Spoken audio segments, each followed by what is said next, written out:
Now, to help a little bit with lab tests, I brought along here a slip. This is dated July 2006 patient price list. And I am astounded at how expensive lab tests are. The lupus test is $144. The antibody screen is $112. Check for Lyme with confirmation is $266. The cardiac C-reactive protein, which has gotten so popular, is $71. The chlamydia test is $75. Standard kidney test called creatinine, $33. Random blood sugar, $33. I had no idea these prices were so high. Now, you have to understand that that is how labs make a living. That is how hospitals make a living. And what we do need is a little bit of reality here as we have been discussing what's going on in Detroit with General Motors and with the auto workers. So are they paid too much? Are they paid not enough? My own belief is $80 an hour works out to be a bit too much. And of course, the new people coming in are coming in at like $20 an hour. And so those have been concessions. But we all need to make changes, and that has included me, as I have made changes. Here is about ordering lab tests. The annual blood test super sale is now on, and this is from Life Extension.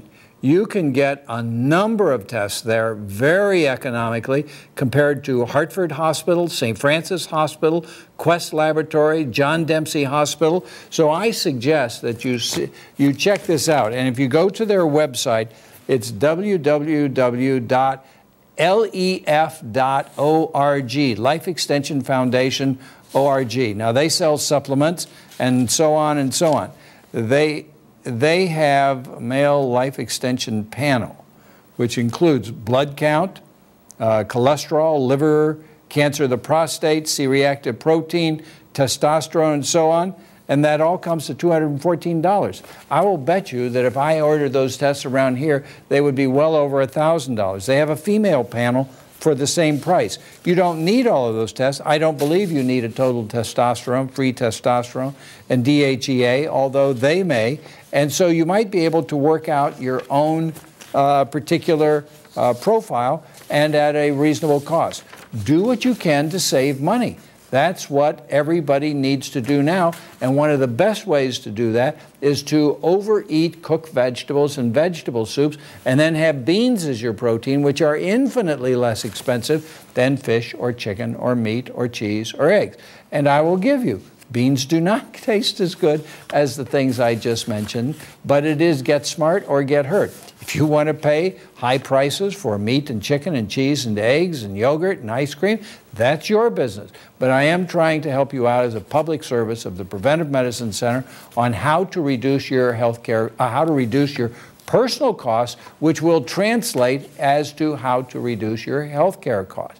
I think if you do the chewing and counting, that doesn't cost a cent, and that will help people lose weight. It will not make people lose weight who are at their proper weight. It's just a generally good thing to do. Drink water and tea. Use the same tea bag over.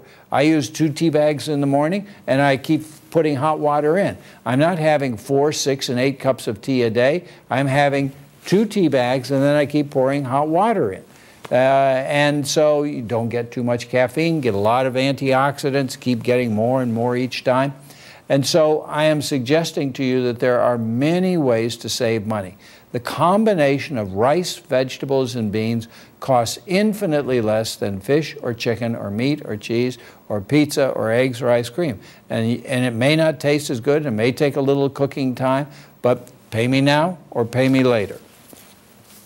I was watching Larry King the other night, and Jim Carrey was on with this attractive woman who I do not think was his wife, but possibly. And apparently Jim Carrey has an autistic child. Well, they believe that they were able to work through the child's autism such that this is now a normally behaving child. And I do believe that there are cognitive behavioral techniques, CBT, which can be applied to the autistic, which do help them. I think it's something like this, as a matter of fact. It is a matter of encouragement. It's called the carrot or the stick. But I think that if, for instance, you have had a stroke, one of the things they will do is they will restrain the good arm, and somehow you begin to force use of the arm that has just been affected. So what you need to do is you need to restrain some of the things that these autistic children do, and at the same time, as the carrot aspect, encourage them about doing certain other things. But you might want to look at what you can find out. Go to Google, put in Jim Carrey and autism, and see what turns up. Here's my brother Marv, who has very nice writing. I'd like to show it to you. Sent me this, and these are some funny things that were said about food. A gourmet who thinks of calories is like a tart who looks at her watch. Well, that's kind of funny. The toughest part of being on a diet is shutting up about it. That's funny. I asked the clothing store clerk if she had anything to make me look thinner, and she said, "How about a week in Bangladesh?" That's not funny, but it is funny. And so on and so on. And those are funny statements. Now, here are a whole bunch of articles that I couldn't believe came one day to the office. I get MedPage. I don't know why I get it, because I'm a doctor, and a listed doctor, and an MD, but it is so helpful and educational. So what I get is, you can't see it, just hold on. You don't have to blow that up. Here are the individual topics.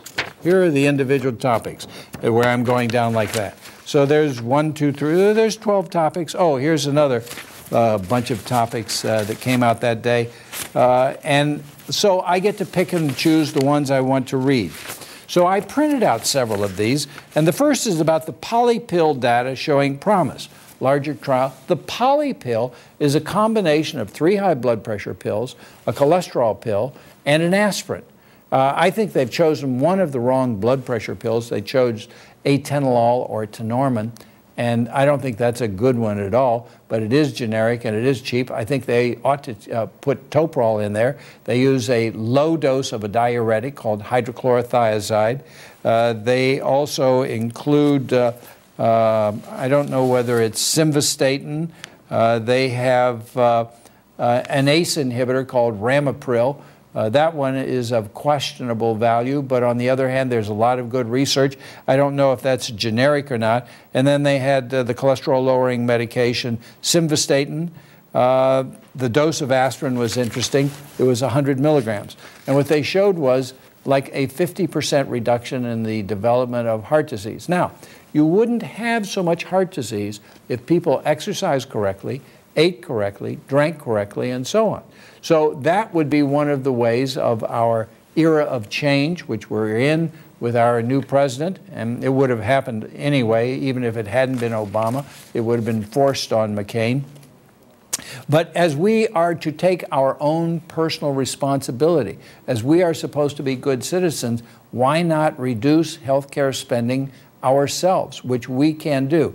And as I've said before, the Preventive Medicine Center is here to be a help with that. So that was a discussion of the polypill and how those kinds of combinations can be very effective.